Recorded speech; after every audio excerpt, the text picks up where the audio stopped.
Hello student, hello Hindi में आपका स्वागत है। आज मैं आपके सामने दो कलाकार कहानी का सारांश लेकर आई हूँ।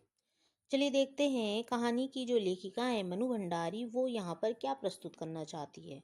तो पहला ही मैं जैसे बता रही हूँ कि लेखिका जो है यहाँ दो महिला पात्र को लेकर आती है। एक जो चित्रकार होती है और दूसरी समाज सेविका होती है। तो दोनों की सोच अलग अलग होती है। उसी सोच को विश्लेषण करने का वो प्रयास करती है। देखिए सेकंड लाइन देखिए। जीवन के सुख दुख सीधे जुड़कर ही कला उत्कृष्ट बनती है। यानी कि हमारे जीवन में बहुत सारे सुख दुख आते हैं और इसी सुख दुख को भोगते हुए हम जीवन में कुछ ना कुछ बन जाते हैं। जैसे कि यहाँ देखिए चित्रा, ये थर्ड लाइन। चित्रा और अरुणा दो सहेलियां थी और छात्रावास के एक ही कमरे में रहती थी। यानी दोनों सहेली थी, चित्रा थी एक और दूसरी कौन थी, अरुणा थी। तो दोनों ही छात्रावास जिसे हॉस्टल कहते हैं उसमें ये लोग रहती थी, एक ही कमरे में रहती थी। चित्रा को चित्रकला का बहुत शौक था और अरुणा को किसका शौक था, समाज सेविका, इसमें वो रुचि रखती थी। ठीक है, देखिए चित्रा जब भी अपना कोई चित्र बनाती तो सबसे पहले अरुणा को दिखाती थी, क्योंकि वो सहेली थी तो एक सहेली बनाई तो दूसरे को दिखाई।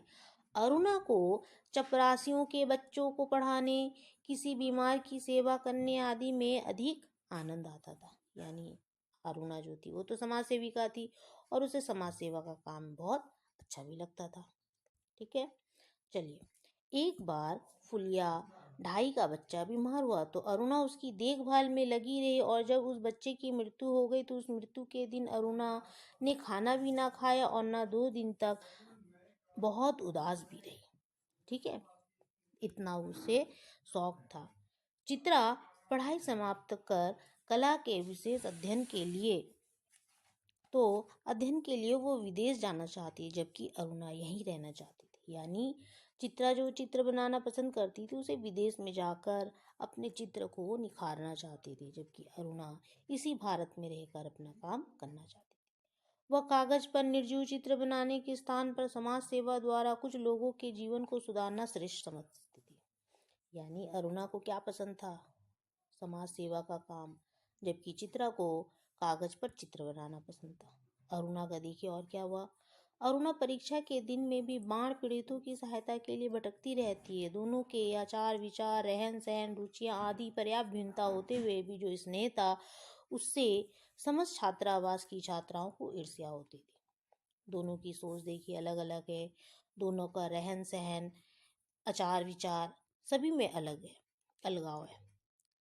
एक जो चित्र बनाने में जिसे चित्र बनाना अच्छा लगता है, वहीं दूसरी जो परीक्षा के समय में भी बाढ़ पीड़ितों की सहायता के लिए वो निकल पड़ती है।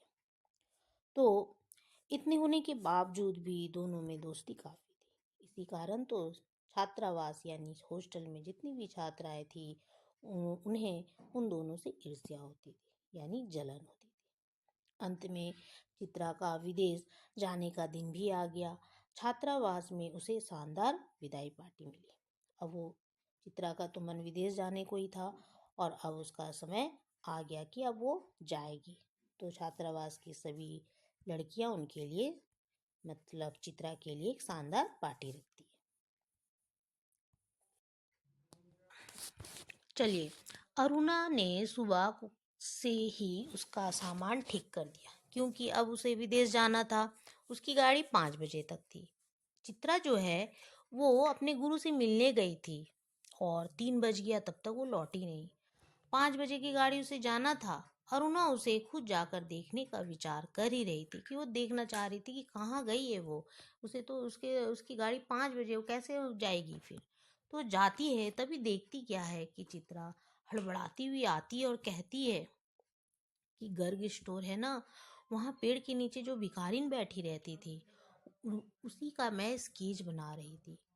असल में क्या हुआ कि उस वो मर चुकी थी और उसके जो दोनों बच्चे थे उसके सूखे शरीर से चिपक कर पूरी तरह से रो रहे थे और इसी में मेरा समय लग गया। तभी क्या होता है, चित्रा के ये कथन सुनते ही अरुणा वहां से चुपके से खिसक गई और फिर वह चित्रा को विदा करने ना आ सकी। 5 बजे की गाड़ी थी चित्रा की। जब चित्रा आकर ये कहती है कि गर्ग स्टोर के वहाँ पर एक भिखारिन जो बैठी रहती थी वो मर चुकी है और दोनों बच्चे उससे चिपक कर रो रहे, ये बात जैसे ही सुनती है वैसे ही अरुणा वहाँ से चली जाती है और फिर 5 बजे तक उससे वो मिलने नहीं आती है, जबकि उसे विदेश जाना था चित्रा को। चलिए फिर देखते हैं, नीचे देखिए सेकंड पैरा में। विदेश जाकर विदेश जाकर क्या होता है, चित्रा अपनी कला की साधना में लीन हो जाती है।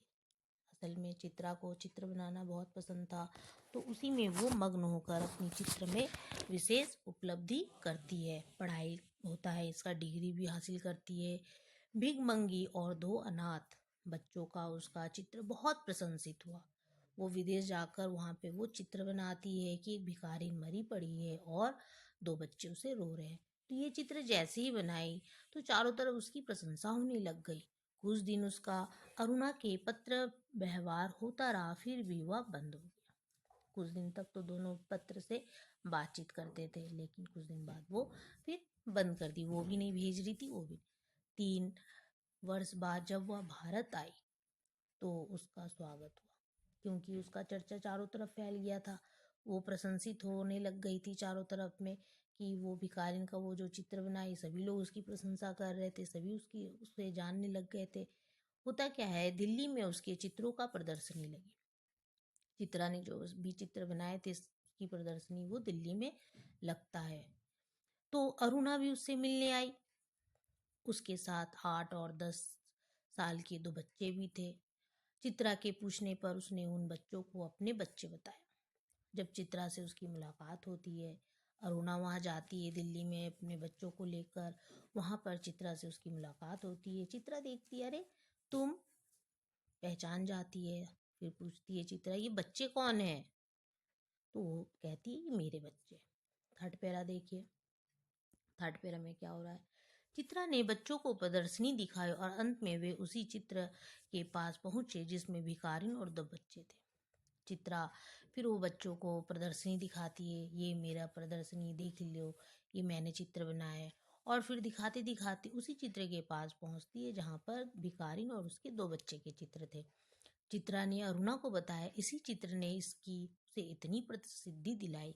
बच्चे इस चित्र में मृत भिखारिन को देखकर उसके बच्चे के बारे में सोचने लगे। अरुणा ने बच्चों को अपने पति के साथ प्रदर्शनी देखने के लिए भेज दिया और स्वयं चित्रा के साथ बातचीत करने लगी। बच्चे उन भिखारिन और 2 बच्चे के जब चित्र देख रहे तो दोनों ही बच्चे सोचने लग जाते हैं, वो माँ मर गई है, 2 बच्चे, हालांकि ये वही बच्चे थे और वही उसकी माँ थी। अरुणा क्या करती है, अपने पति के साथ उन बच्चों को भेज देती है चित्र दिखाने और फिर चित्रा से बात करने लगती है। चित्रा ने उससे फिर उन बच्चों के विषय में जब पूछा तो अरुणा ने उसे बताया कि वे बच्चे चित्र में मरी हुई भिखारिन के अनाथ बच्चे हैं। तो चित्रा आश्चर्यचकित रह गई। जब चित्रा फिर पूछती है, ये तुम्हारे बच्चे हैं, कैसे, कौन है? तब वो अंत में बता देती है, तो वही भिखारिन के बच्चे जिस चित्र को बनाकर तुम इतनी प्रसिद्धि हासिल की हो, उसी बच्चों को मैं, वो अनाथ हो गए थे, उसकी मैं माँ बन गई हूँ और उसके पति से मैं शादी कर ली हूँ। इस तरह से चित्रा को जब पता चलता है तो वो आश्चर्यचकित रह जाती है। कहानी का अंत इस प्रकार हो जाता है। तो इस तरह से कहानी का अंत हो जाता है। तो कहानी में हम क्या सीख पाते हैं? कहानी में हम जो कुछ बहुत कुछ सीख पाते हैं। तो इसका जो उद्देश्य है, कहानी में चित्रा का जो चरित्र चित्रण है, अरुणा का चित्रण, ये सभी मैं आपको नेक्स्ट वीडियो में भेज दूंगी। आप मेरे चैनल को सब्सक्राइब करिए ताकि नेक्स्ट वीडियो आपके सामने प्रस्तुत हो जाए। धन्यवाद।